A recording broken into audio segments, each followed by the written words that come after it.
As a woman in the workplace, yeah, I see a lot of people ashamed to go and change their cars, right?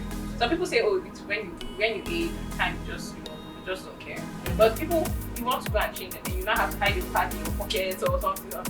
Carry it out, carry it to the bathroom, because that's, you're a woman, you were made to, you're supposed to.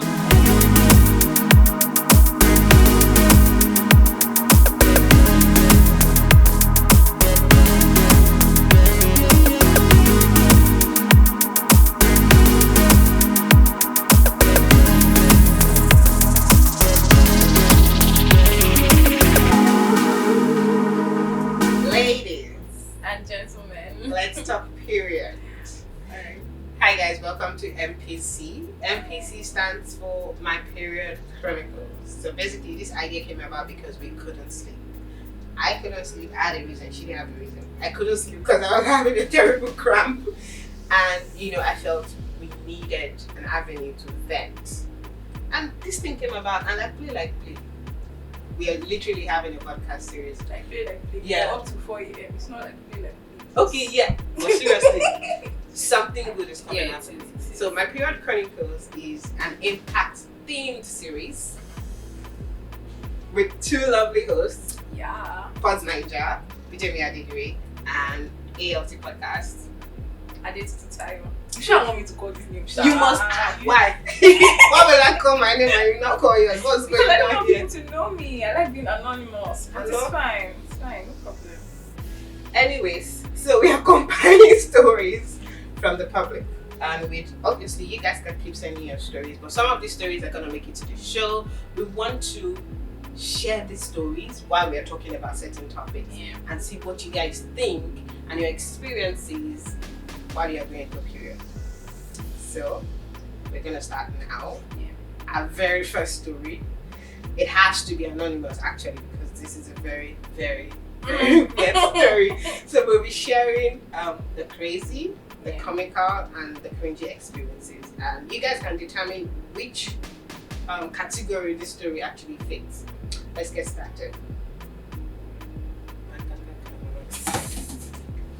Okay, I started menstruating when I was 12, and having menstrual pain 10 years later could be very shocking. Turns out I had PID, pelvic inflammatory disease, and it had eaten up a wall of my uterus. A lot of things could cause it, and I was doing a lot of those things, so I couldn't be sure.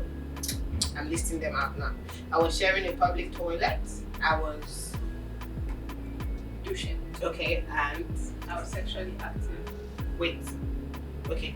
You said she was douching. 10 years later. Yes. Okay, then why am I the one always reading this part?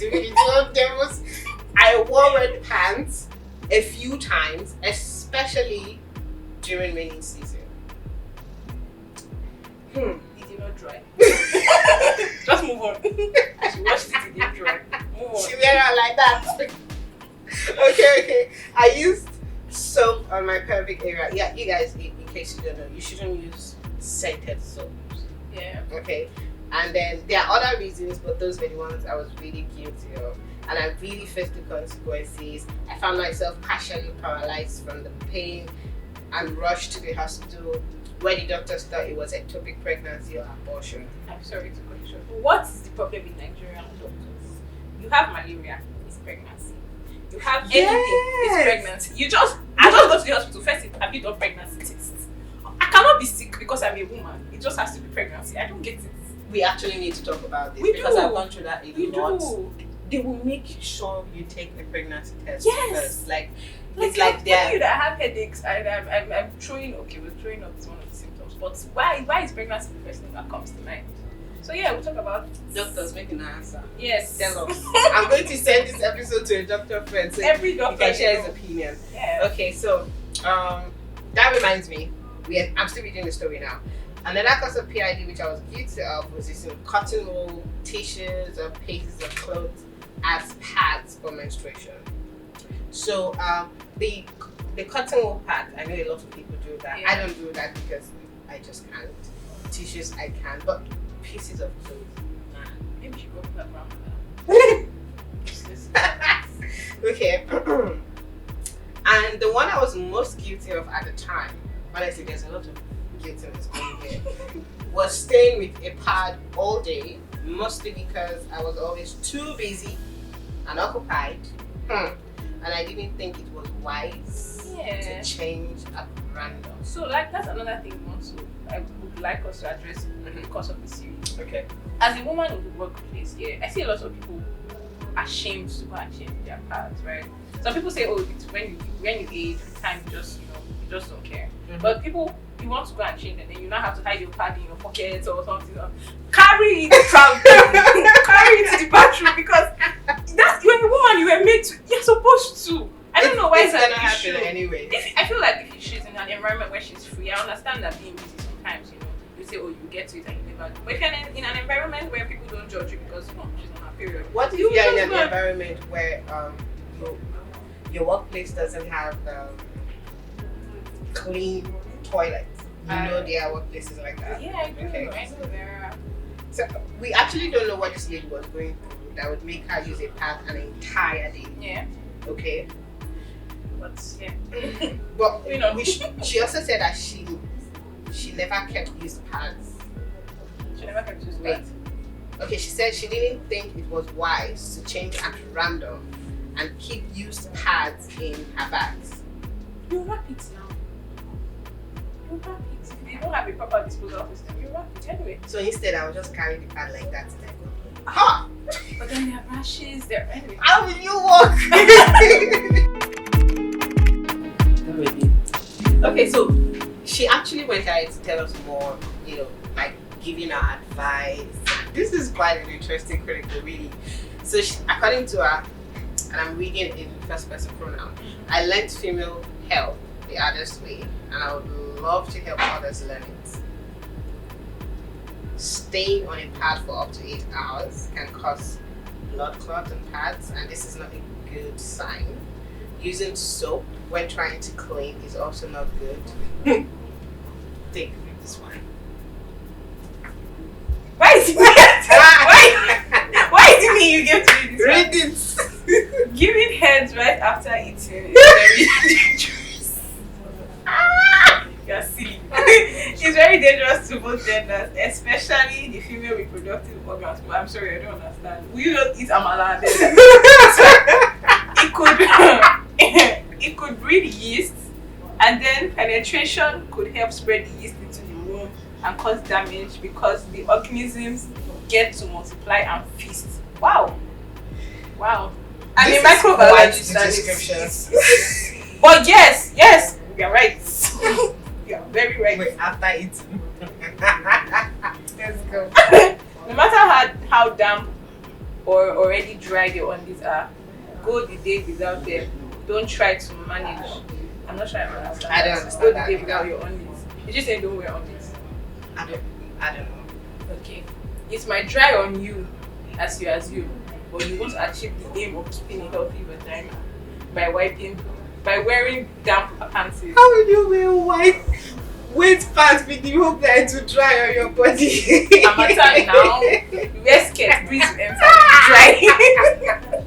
Rather, you only allow the pants to act as a magnet for the mucus. Oh! I wish I was jelly covering the vaginal hole, hence leaving an opening for external organisms. Wow, I want to know what she studied before. Yes. She's right, oh. She's right. Are we done with this story? There are other ways to take care of the vagina. I feel like we all have good intentions for our body, of course, but we need to know the right way to actually go about it and take care of it. It's just like mothers who sit on hot water to heal from childbirth. They have good intentions, but they don't go about it the right way. Hence, most of them end up with DR. What is DR? That's this recti or something. Because they don't allow their body to heal on its own. Wow. Okay. Alright. So there's a lot to unpack. Yeah, this is quite the story. Honestly, this is quite the story. So from this story, I can gather a lot. I might be wrong, but I would say that the person who sensitizes you when you get your period is very important. I see where she's coming from, not knowing what to do, because I had my first period at 10, and I was clueless. I didn't know what it was. I just went to tell my mom that I'm seeing weird stuff on my own. What is this? And she said, you become a woman who they taught you like this now, you get better, that We kind all of went thing. through that. That kind of thing. So I'm wondering, so it's possible that she wasn't properly sensitized, that's why she would wear. Did all of that. Yeah, so it's important. That's why we need to put things out there for people to know that it's not just by wearing pads. I do have a question though. So when your girl child finally sees that period, are you going to tell her that she should not touch a guy? Like they're going to get pregnant. At 10, what business you have touching a boy? Okay. So what will you tell her? What exactly will you say? Will you say what your mom told you? No. Okay. So how you get Definitely not. I just tell her this is what happens, right? Mhm. She might be too young to understand that it's the walls of your uterus breaking down because you cannot have children. Wow, thinking about it now. Parents are trying because it's a lot. Why am I telling my 10-year-old that your uterus is breaking, that your body cannot accommodate a child? But at least the things that, okay, you need to do this now. You're a big girl now. I think that's what I'll say. You're a big girl now. Mhm. You need to be cleaner. You can't be doing this or that now. You can't, when you wear pads, change them every 6-4 hours, depending on the kind of flow that she has. Lord have mercy. I'm just gonna say it's just easy to just tell them if you do anything with a guy, you're gonna get pregnant. But I mean, look at this babe now. She still had PID in the end and she was still with a guy. She know how that said it's and Don't give her immediately after eating food. Okay. You get, so I don't even think that's going to change anything. A lot of us learned about our parents from our friends or people around us, not from our parents or people that were our guardians or older people that were staying with. So it's an issue. It should just be, I mean, sensitization is the best, honestly. If they were properly sensitized, I don't think all of this will happen.